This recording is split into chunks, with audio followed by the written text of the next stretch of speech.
ये बंदा 70 लाख की ऑडी सिर्फ 2 लाख में बेचने पर मजबूर है, पर क्यों? और 100 मिलियन फॉलोअर्स का आंकड़ा पार करने वाली महिला सेलेना के बारे में जानेंगे कुछ ऐसी बातें और एक ऐसा खतरनाक स्टंट आपको दिखाएंगे जिसे देखते ही आपकी रूह कांप उठेगी। और रूस की इस महिला ने की क्रूरता की हदें पार, उतार दिया 100 से अधिक लोगों को मौत की घाट पर। क्यों? और सैलून में चोरी करने गए शख्स के साथ महिला ने किया कुछ ऐसा शर्मनाक कि ये अपना मुंह दिखाने लायक नहीं रहा। और मोहम्मद शाह के सेना को रोकने के लिए मायोंग के तांत्रिकों ने बनाई थी मायावी दीवार। जानिए क्या थी उसकी खासियत। इन सब रोचक जानकारी के लिए वीडियो के अंत तक हमारे साथ बने रहिए। नंबर 1, अगर आपके अंदर हुनर है और कामयाबी पाने का जज्बा है तो फिर उम्र कोई मायने नहीं रखती। साल 2017 में इंस्टाग्राम पर सबसे पहले 100 मिलियन फॉलोअर्स का आंकड़ा पार करने वाली अभिनेत्री सेलेना गोमेज आज एक इंटरनेशनल सेलिब्रिटी बन चुकी है। सेलेना के इंस्टाग्राम पर 300 मिलियन से अधिक फॉलोअर्स है। सेलेना के जन्म के वक्त उनकी माँ की उम्र मात्र 16 वर्ष की थी और जब वो 21 वर्ष की हुई तो उनके माता पिता का तलाक हो गया। सेलेना का बचपन आर्थिक तंगी के साथ गुजरा, लेकिन जब वो 9 साल की हुई तो उन्होंने टीवी शो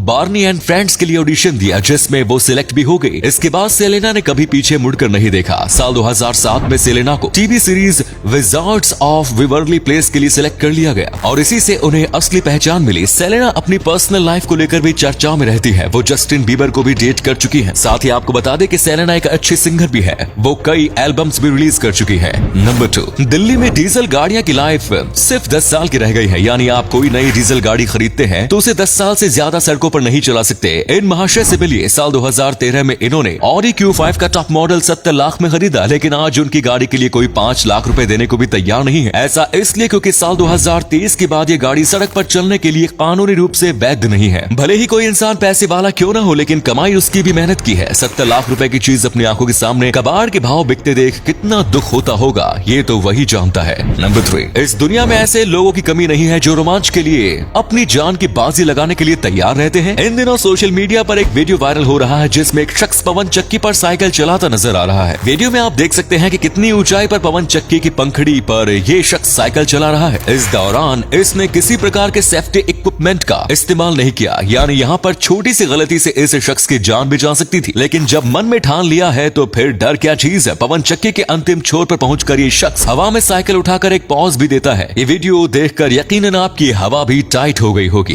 नंबर 4, हाल ही में अमेरिका के फ्लोरिडा में तपा इंटरनेशनल एयरपोर्ट पर कला का एक ऐसा नायाब नमूना लगाया गया है जो सभी का ध्यान अपनी ओर आकर्षित कर रहा है। आप देख सकते हैं कि एयरपोर्ट के बीच में लगा हुआ यह स्कल्पचर कितना सुंदर लग रहा है। इसे देखने वालों को ऐसा लगता है मानो वे पानी के अंदर हो। ये फ्लोरिडा का मशहूर पिंक फ्लैमिंगो है। इसे यहाँ लगाने के पीछे उद्देश्य फ्लैमिंगो के बारे में अधिक से अधिक लोगों को बताना है। यह स्कल्पचर रेसिन और फाइबर ग्लास से आर्टिस्ट मैथ्यू ने डिजाइन किया है। इस जगह पर क्या लगाया जाएगा, इसके लिए एयरपोर्ट अथॉरिटी के पास 734 ऑप्शन मौजूद थे, जिसमें से इस पिंक फ्लैमिंगो को फाइनल मंजूरी दी गई थी। नंबर 5, भारत में लोगों के पास आज भी कई ऐसी विधाएं हैं जो बाहर की दुनिया के लोगों के लिए सिर्फ भ्रम है। असम में गुवाहाटी से 50 किलोमीटर मायोंग नाम का एक शहर है जहां आज भी घर घर में काले जादू का इस्तेमाल किया जाता है। मायोंग शहर काले जादू के केंद्र के रूप में प्रसिद्ध है और बताया जाता है कि काले जादू की शुरुआत यहीं से हुई थी। सन 1332 ईस्वी में मुगल बादशाह मोहम्मद शाह ने अपनी 1 लाख सैनिकों की सेना के साथ मायोंग शहर पर आक्रमण कर दिया था। मायोंग शहर में उस समय हजारों तांत्रिक रहते थे जिन्होंने काले जादू से एक मायावी दीवार का निर्माण किया। उस दीवार को पार करते ही सैनिक गायब हो जाते थे। वे सैनिक गायब होकर कहां चले जाते थे इस बारे में तो कोई नहीं बता सकता, लेकिन मोहम्मद शाह के नापाक मंसूबों को मायोंग के तांत्रिकों ने असफल कर दिया। आज भी लोग काला जादू सीखने और कराने बड़ी संख्या में मायोंग शहर जाते हैं। नंबर 6, सोशल मीडिया के जमाने में आजकल ऑनलाइन फ्रॉड के केसेस भी काफी बढ़ गए हैं। हैकर्स रोजाना फ्रॉड करने के नए नए तरीके खोज रहे हैं। वाईफाई के जरिए भी आपका सिस्टम हैक किया जा सकता है। यदि कोई व्यक्ति आपके वाईफाई का इस्तेमाल कर रहा है तो मुमकिन है कि वो आपके सिस्टम को हैक कर ले। यदि आपकी इजाजत के बिना कोई पड़ोसी या अनजान शख्स आपके वाईफाई का इस्तेमाल करते हैं तो IT एक्ट के तहत आप उसके खिलाफ केस दर्ज करा सकते हैं। इस मामले में सामने वाले व्यक्ति के खिलाफ IT एक्ट की धारा 43A,